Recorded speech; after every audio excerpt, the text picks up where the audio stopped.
over the years, obviously, I've had a vast number of crew. Um, and generally speaking, if they want to learn, they're going to learn on my boat because I make it my business. Nobody's ever paid me to do that ever in my life. I've never been a sailing instructor or something like that. I'd be like something for your nightmares. As simple as that. I've often taken complete beginners of all ages. When you're doing delivery, you have to do the job and you take who will come, as it were, and make the best of what you can get. Um, but obviously, if you get somebody skilled and experienced up, it's going to be far better for you. The most perfect crew, for instance, would be some such as Jimmy the Pirate. Jimmy, never forget you, mate. So he'd worked in Greece on the sort of flotilla type market and had good experience. It was, I don't know how old he was, mid-20s, I guess. I don't know, Jimmy. What the hell are you? Um, you have that ageless appearance. Now, Jimmy had his offshore and had been skipper in that environment. But what he didn't have experience a great deal of is, bad weather, transatlantic, and like the wider circle, as it were. He'd come to give his time, in fact, on several occasions for free, effectively in exchange for the experience and the doing.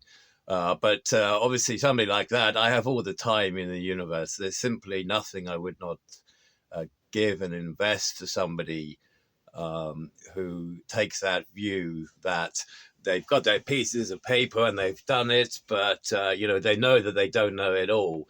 I simply can't tell you how much time I would have for somebody like that. Yeah. So he was joining me for a transatlantic. We're taking a boat across yet another catamaran across the Atlantic to the Caribbean. Um, we're leaving from the west coast of France.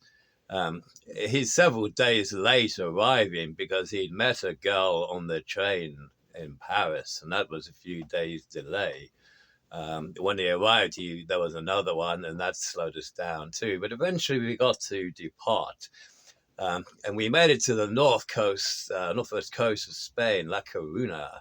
Now the first night it was my turn because I collapsed unconscious about 5 a.m. in some bar where I'd exercised my amazing skill to be locked in with the staff, which is basically a superpower that I have.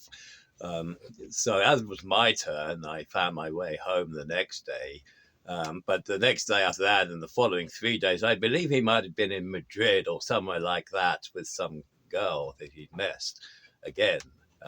So you can imagine there are these delays in the proceedings, but everything comes with its price, okay? Now, but so you're getting the picture on Pirate Jimmy, and he looks just like a kind of like improved version of Jack Sparrow. Really, he is Jack Sparrow. It's as simple as that. It absolutely is. So we're in the Canaries now. In Gran Canaria, the city marinas that you come into is on the forefront of a big city. I think it's actually the third biggest city in Spain there. So it's not like the rustic depths.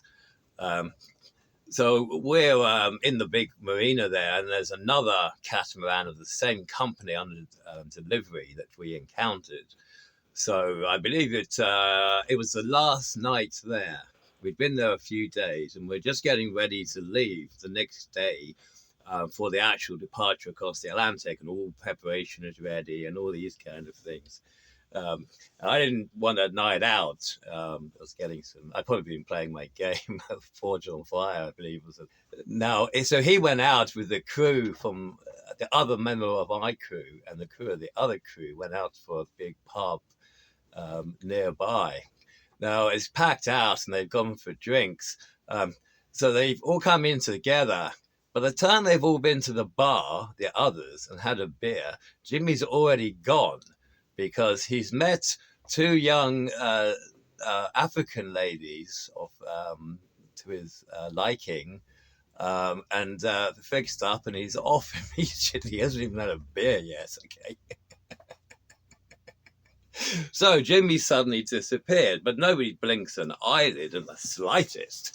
Um, Now, Jimmy goes out with the two girls, turns around the corner where two huge, great geezers jump him, drag him down the alleyway, and beat the absolute crap out of him. Then he's frog marched by the two enormous guys to the nearest cash point, forced to empty all his cards, and then dumped in the gutter and given a bit more kicking about, and see you later. He's having a great evening. He hasn't started yet. So Jimmy's lying in the gutter in a fairly poor condition at this time. A passing local police come by and try to arrest him, because when you look at the state of him, he just looks like it's not like he should be arrested. I suppose that's the way I would put that. Finally, he managed to communicate with them that he's actually been a victim of crime. So Jimmy is transported to the local hospital. I haven't started yet. So Jimmy's in the hospital when they sort of sort him out a bit, and he wakes up in the morning. Now he's got a bit of a problem because he doesn't have the European health insurance card, so he can't pay for his treatment because it's not free in Spain. He's supposed to cough up. I obviously blacked my way out of the hospital like Rune and no problem, because I don't look like I should be arrested immediately like you do, Jimmy, right? So Jimmy's there like, oh no, what should I do? And I haven't got enough money to pay for the hospital. I'll have to escape. So he waits until there's no one around, and then he's out the window in his hospital gowns and shit. He's grabbed his clothes, but he's really taking the stand with the saline drip with him down the street on the run. So he escapes from the hospital and makes it around the corner. There's this is like early morning we're talking about, right? It's not like in that night. It's early in the morning. He finds a shop that's open. They sell beer. So like that's going to make the situation today a lot better, because he's supposed to be departing in about an hour's time. I'm waiting for him. I'm not surprised, but I am like waiting, Jimmy, right? So Jimmy's had a few beers. He gets his proper clothes on and dumps the saline or whatever. And makes his way down towards the marina with his drinking his beer as he goes to fortify himself. So he's almost at the marina, and between that marina and the next interesting thing is a big yacht club. It's almost ridiculously posh. Never let the likes of me in, or definitely not Jimmy, right? And between there and the city is actually a double dual carriageway, like an urban, large mainstream road there. So, but on the seaside, it's very sheltered. It's inside the larger area, and there you've got the kind of city beach where all the like fine-looking people would be lying around, showing themselves and whatnot. So Jimmy's just walking past this bit, and he sees the marina ahead, and considers the need to deal with how pissed off I am likely to be, and then worse, forgive him, which he's not going to say. He'll hate that, right? So Jamie has finished his beer, and he thinks like maybe he hasn't had enough sleep or absolute miles considering the beating that he got. So he lies down on the beach just for a little while. So in the evening, when Jimmy woke up, lying in his pile of beer bottles, having lying there looking like the archetype English drunk on the thing, with all of life going on around him, he wakes up, and of course it's like the Canaries. Okay, it's probably in the winter, and that's when it's hot as. So Jimmy wakes up with a completely purple, and he's used to being in Greece and places. He's not white skinned in like the kind of sort of pigmental tan I'm talking about here. So like one side of his entire body now is completely burned into absolute oblivion. And of course, the other side's completely white.